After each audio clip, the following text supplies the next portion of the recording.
Islamic معلومات اور Islamic videos دیکھنے کے لیے ہمارا چینل اسیر مصطفیٰ ضرور سبسکرائب۔ کوئی خالق و مالک ہے جس نے تمہیں پیدا کیا، وہ تم سے حساب لے گا، زندگی کا حساب لے گا، بدن کا حساب لے گا، آنکھوں کا حساب لے گا، دل و دماغ کا حساب لے گا، کرتوت کا حساب لے گا، دل کا حساب لے گا۔ اللہ کی ذات کو بسایا یا غیروں کو؟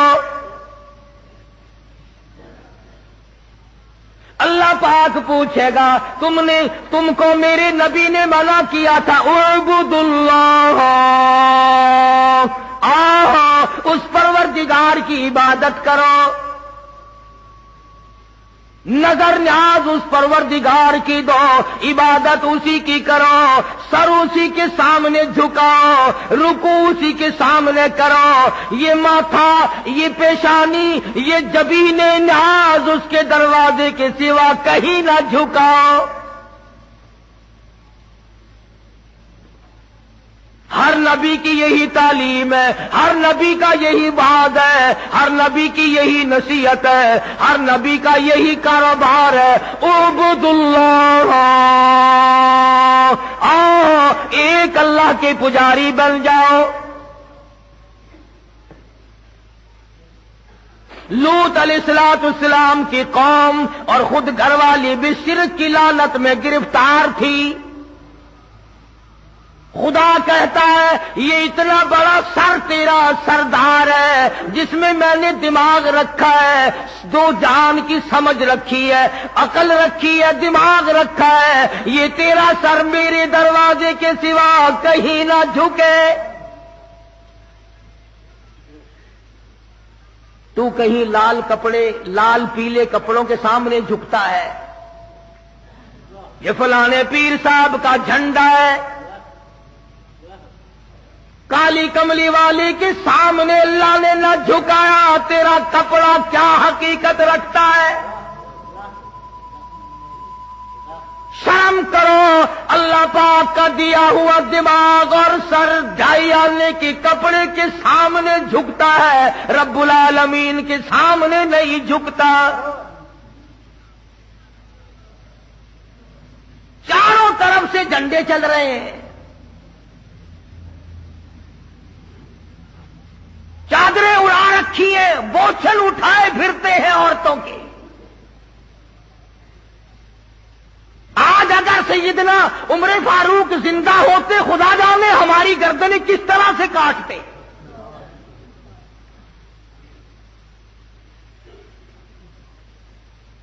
ایمانداری سے بتاؤ، جس درخت کے نیچے حضور اکرم صبقید صلی اللہ علیہ وسلم تشریف فرما رہے ہوں، کئی دن ٹھہرے ہوں، وہ درخت برکت والا ہے کہ نہیں؟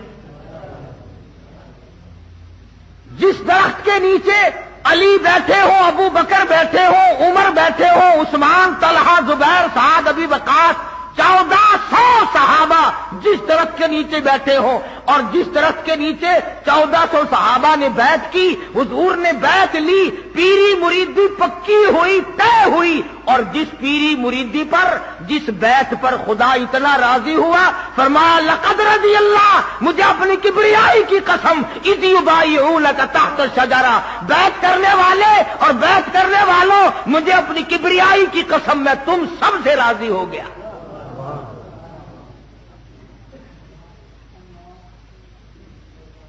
جس درخت کے نیچے حضور نے بیعت کی، صحابہ نے بیعت کی، حضور نے بیعت لی اور کئی دن ٹھہرے، اور جس درخت کے نیچے بیعت کرنے والوں کو اللہ پاک نے قرآن کے ذریعے جنتی بنا دیا۔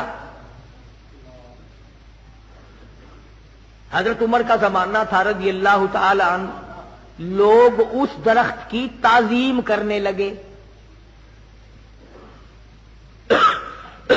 اس درخت کی لوگ تعظیم کرنے لگے، اور ایسے درخت کی اگر تعظیم کر بھی لی جائے تو کیا حرج ہے جہاں شہنشاہ کائنات کا قیام ہوا ہو، جہاں محمد عربی صلی اللہ علیہ وسلم کئی دن بیٹھے ہوں، صلح حدیبیہ اس درخت کے نیچے طے ہوئی۔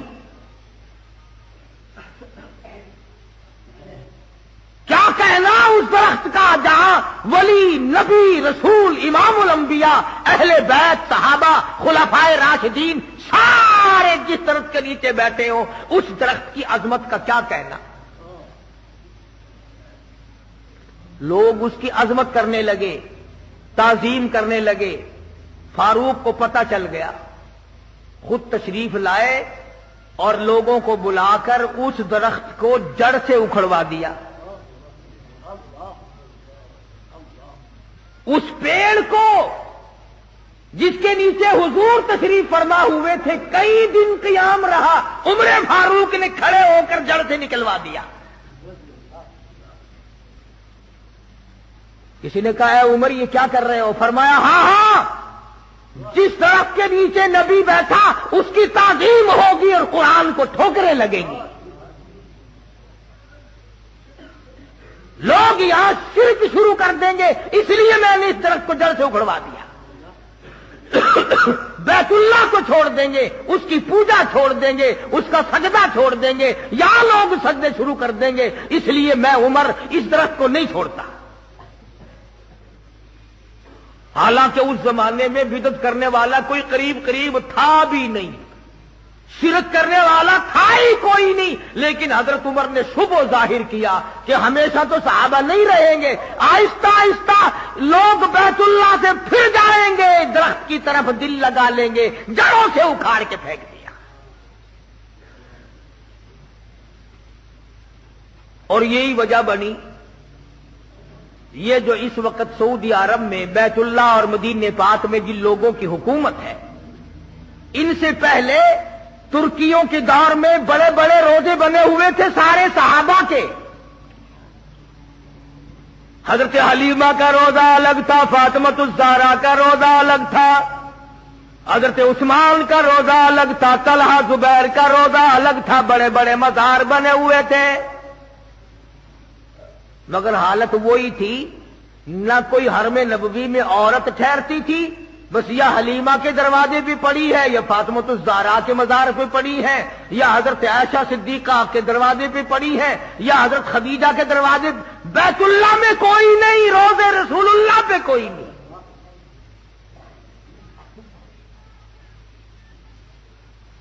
آپ کہتے ہوں گے کہ ایسا کون کملا تھا جو بیت اللہ کو چھوڑ کر کے وہاں پڑے رہتے تھے؟ یہاں تجربہ نہیں تمہیں؟ مسجد میں کوئی نظر نہیں آتا, میلے میں جا کے دیکھو لاکھوں آدمی اکٹھے ہیں, مسجد میں آدمی نہیں ملتا. جب سے اذان لاؤڈ اسپیکر پہ شروع ہوئی نماز ہی مر گئے. چاروں طرف جو شرک ہونے لگا وہاں پر خدا نے ایسے لوگ بھیجے کہ انہوں نے وہ مزار ہی اکھاڑ کے پھینک دیے. اور اب تو سننے میں یہ آیا کہ جنت البقیع کا دروازہ ہی بند کر دیا. مٹی اٹھا کر چاٹ رہے ہیں قبروں کی.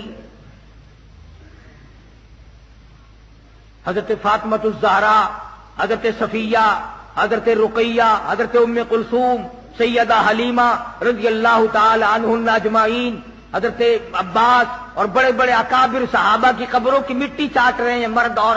نماز نہیں پڑھتے, قرآن نہیں پڑھتے, اللہ کی توحید کو دلوں میں نہیں بٹھاتے, احکام کو نہیں مانتے, قرآن کو نہیں مانتے, قبروں کی مٹی چاٹتے.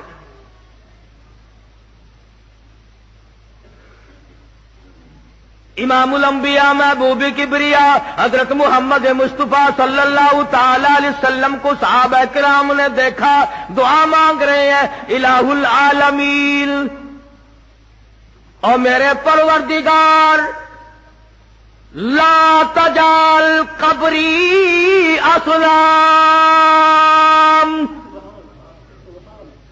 میرے پروردگار میری قبر کو سجدہ گاہ نہ بنائیو. دعا ہو رہی ہے, امام الانبیاء دعا مانگ رہے ہیں, محمد عربی صلی اللہ تعالی علیہ وسلم دعائیں مانگ رہی ہیں اور آگے فرمایا لعن اللہ الیہود والنصارى، اللہ یہود و نصارہ پہ لعنت کرے، پھٹکار کرے. کیوں؟ اس لیے اتخذوا قبور انبیائہم مساجدا او کما قال النبی صلی اللہ علیہ وسلم، انہوں نے اپنے نبیوں کی قبروں کو سجدہ گاہ بنا لیا تھا.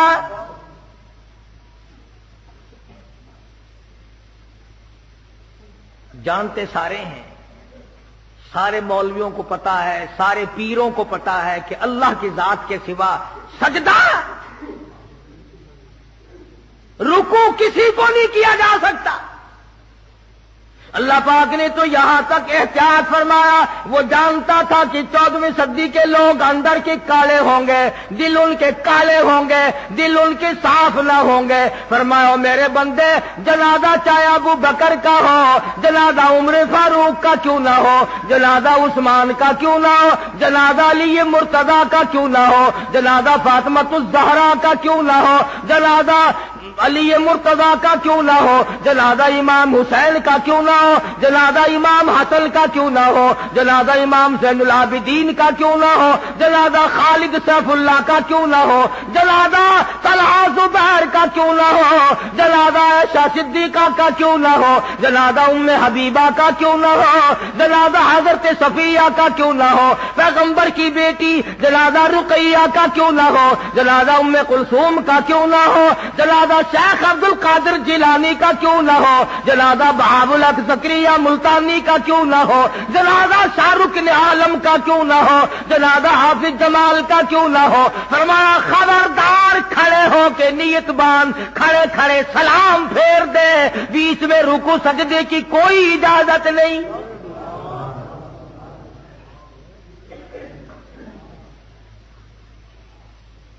فرمایا میں یہ تو گوارا کر لوں گا کہ نماز میں سجدہ نہ کراؤں، میں یہ تو گوارا کر لوں گا کہ جنازے کی نماز میں اپنے لیے رکوع نہ کراؤں، اپنے لیے سجدہ نہ کراؤں، مگر دیکھنے والا کوئی یہ نہ سمجھ بیٹھے ولی کو سجدہ ہو رہا ہے.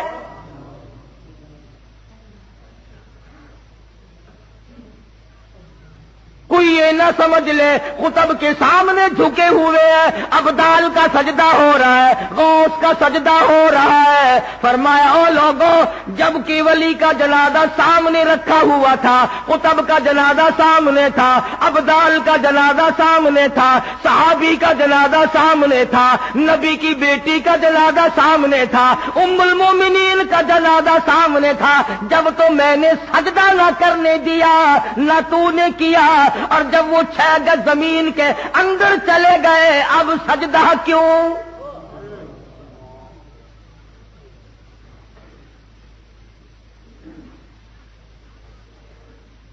لاکھوں من مٹی بیچ میں آ گئی، کمر لگ گئے، پٹک گئے، جالیاں لگ گئی، غلاف ڈھک گئے، اب سجدہ.